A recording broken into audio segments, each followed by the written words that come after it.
we'll move on to the next game, which actually is Tottenham's 2-1 win against Brighton. So Tottenham go 1-0 up in this game, and then there was a pretty dodgy equaliser. Greg?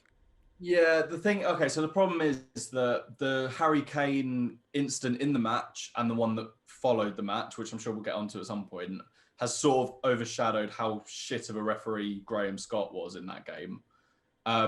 It was a really bizarre game. We didn't particularly play very well. Gareth Bale, incredible goal, absolutely brilliant substitution there. The two penalty decisions... it wasn't a penalty, the second one, was it? Oh, it was, wasn't it? I missed it. It was a penalty. Wait, the Brighton goal? Brighton goal. No, it was. I think it was an open play, but there was a foul. Oh, yeah, that was it. Beforehand, that was it, sorry. In the build-up.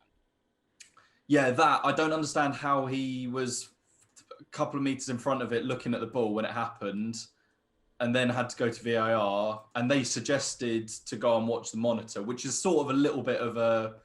We've seen something in this, you go and check it. Stood there for about 6 years and then gave the goal anyway. I don't really understand the thinking behind that. And I don't know, what do we all think about the Harry Kane incident? Do we think, first of all, my question to you all is that a foul? Is Harry Kane looking for it? And was it inside the box? This is Harry Kane and Adam Lallana? Yes, yeah. Which is this what led to the penalty? Yeah. Okay. I'll come to Tom on this one because I think Tom's probably got more to say about it than me. Yeah, I mean, you're always taught in those, or like just from playing, from those situations where like one guy doesn't jump and the other guy jumps. It's the guy who stayed like on his feet who gives away the foul, because it's really dangerous to let someone go over you like that. And that's something that he has done more than once, and like that's not important in this situation. But I don't think it should have been a foul. I think it should have been a foul the other way, because it is incredibly dangerous to have someone go over the top of you, and potentially like fall on your head or neck. Yeah. I've only seen one angle of it, so I can't really weigh in much on whether it's in the box or not. But yeah, from the views I've seen, it should have definitely been a foul the other way. Yeah, John. The views I've seen, he's playing for it. He's playing for a foul, whether in the box or out of the box. It's clever play, because it's down to interpretation of the ref. And I think a lot of the times the refs do get that wrong. You see it a lot where the player doesn't jump. He kind of just backs in, sort of leans over a bit, and then it looks as if from the referee's angle or point of view that the defender or the player that's jumped for the ball has used that player bending over as leverage for height, when really he's just looking at the ball jumping and the player's backed off into him. Fair play to him. I mean, the only negative is, if he keeps doing it, someone's going to really hurt themselves. But I mean, listen, I'm not going to be complaining if he's doing that at a World Cup or a Euros, I must say. If he does that to Gabriel, the North London derby or something, I'll be driving to his house. I mean, that's the thing, isn't it? It's if it's a player safety issue probably at the root of it. I think those types of, gamesmanship things of winning free kicks, and there are certain areas where you can back into a player and maybe they're only jumping like a foot off the ground, but when Lallana's literally like 3 or 4 feet in the air, if that was in rugby, that's why my kind of comparison would be, if that was in rugby, that would probably be given as a yellow card and like a sin bin offence for Harry Kane, for kind of dangerously putting another player at risk, and it would be the same call in like ice hockey or something like that as well. So I don't know, maybe there is some room to kind of review those instances, and I would like to see more retrospective action taken in the Premier League for stuff like that. Whether there was like a player safety ball board or committee or something like that actually could retrospectively take action on things like that, where, you know, in the heat of the moment, it's quite difficult to see all those things. And when the referee's over there looking at a little monitor on the side of the pitch, does he see the eyes looking at Lallana before he goes in? Does he see exactly where it is? You know, all of this stuff. Whereas actually, if you can go over those things and maybe, you know, issue a 1-game ban or a fine or some sort of charitable donation or something, like, you can slowly edge those things out of at least the top flight. You're never going to get them out of, like, all the way down to grassroots, like, in any time soon. But yeah, you know, sooner or later someone's going to land on their head and never play a game of football again. And if it was Harry Kane that happened to, Tom would probably argue that he wouldn't get much backlash from the media. He does get a little bit of an easy ride, maybe, as England's star striker and number one. Greg, you mentioned an incident off the pitch with Harry Kane after. Yeah, so basically on ESPN Sports broadcasting, it's two don't even know what to call them. Two, not professionals, not pundits, two people in front of cameras. Basically, our peers. Our peers, Dan, definitely not our peers, but that. Basically, just slagging off Harry Kane. So it's now come out that it was leaked and it was to be edited out and not used because it was a shit take.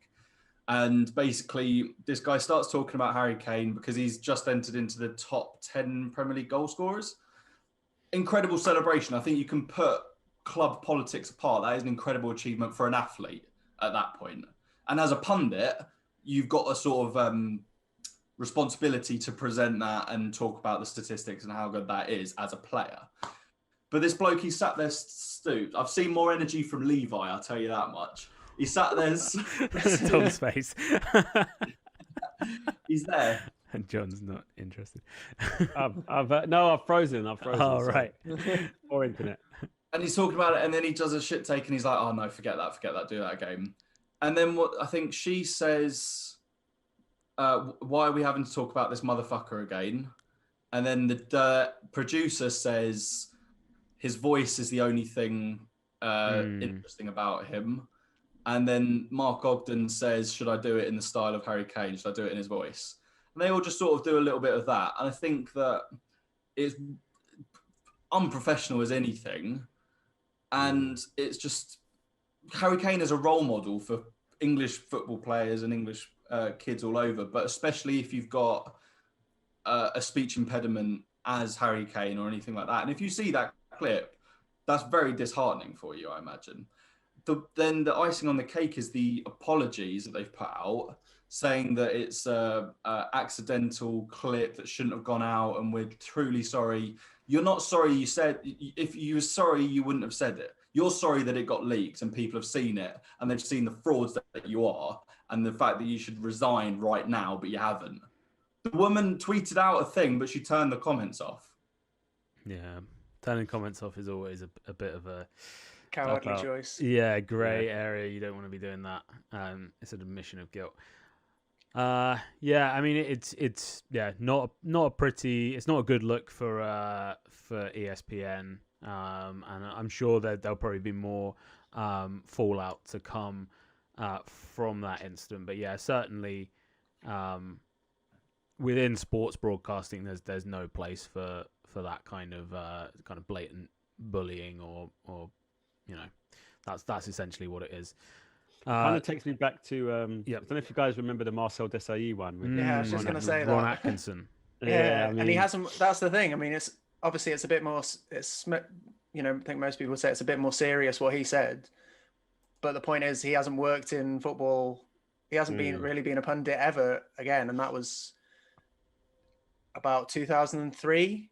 Yeah, I think it was during Chelsea's first sort of run in the Champions League. So, yeah, these I think it's a disgrace. You know, no one would call me Harry Kane's biggest fan, but I fully like defend him on this. Like, it's a disgrace. And I think, as someone said in the group chat earlier, the number of people who would kill to be in that job working for ESPN, and they're, you know, just being so unprofessional, just completely wasting that opportunity. That position, you know, that prioritized position, you know, privileged position that they're in.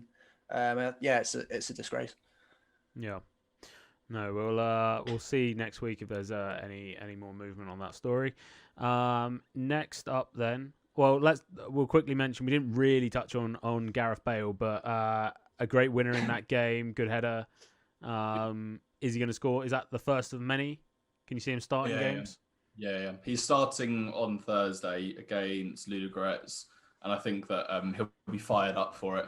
Yeah. I can see that him and Jose, I think, will. I reckon that they've got quite a good relationship behind the scenes.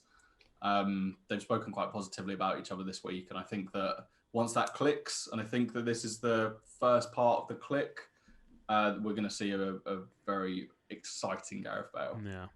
I'm worried. I am worried. Yeah. I must say. I feel like I've been finding myself. I mean, I've not been watching Spurs games in like Ultra HD or anything like that. I'm watching it like on pretty ropey. Well, I'm watching it on TV. I'm not watching it on streams, but just in like standard definition. I've actually been finding it quite difficult to spot Gareth Bale on the pitch. And I don't know whether this is because a lot of the players in the Madrid teams that he played in were a bit smaller. So you like Modric, Isco, Marcelo. But I felt like Gareth Bale looks a lot smaller than he used to be. He looks like he's a good like 4 or 5 inches smaller than I remember him. But I think it might just be that Spurs have a team of particularly kind of physical big players. But I don't know whether if that's just a kind of a flippant observation or anyone else has sort of noticed that a little bit. He doesn't. He is the only man I see on the pitch. Yeah, you don't need height when you're levitating. Yeah.